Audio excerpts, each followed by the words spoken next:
the church was haunted. When you hear the new record, there's like some harmonies with ghosts. His name was Paul. Polly. Polly G. I was gonna say, yeah. Yeah, we were up in upstate New York, Utica, New York. It was like an old industrial town from like the mid 1800s, I want to say. But the church was built around like 1910, and it's just completely remodeled into a studio.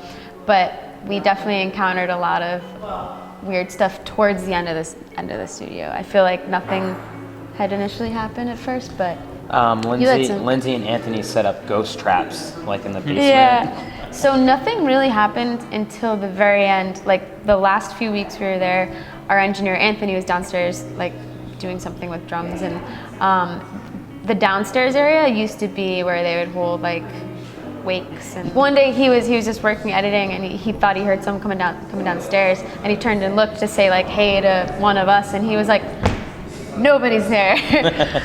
So that kind of sparked it, and so he and I started setting up little ghost traps in the basement. So we would set up like a ping pong ball and a ping pong paddle and like keep it there, and the floor is pretty sturdy, so if anybody's walking it would never really move it. So we set up like ping pong balls and stuff, and we'd be like, hey, feel free to move this if you feel like it, and we would come back like an hour later and the ball would be like across the room, or we put ping pong balls on candlesticks and did the same thing, and the ping pong ball would be like on a different candlestick, and really funny stuff. So she's a ghost hunter. There was another time, this one was really weird. I was playing darts because there's like a dartboard down there, and I was like, all right, if there's a ghost down here, give me 3 bullseyes, and through 3, nothing had happened. It was horrible aim. Went upstairs for like an hour, was sitting in a room looking down into the basement. Like you couldn't see what was going on in the basement, but you could see if somebody was going down.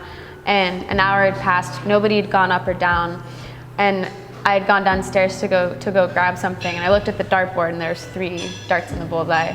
So it wasn't even intentional. Like we didn't know it was haunted when we first had booked it, but the owners of the studio, who are this amazing couple, Pam and Jeff, hey, we miss you guys. Miss you. Big if Blue you're North watching Studios. this.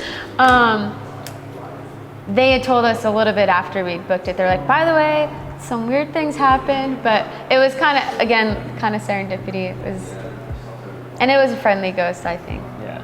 Or ghosts, however many. Ghosts.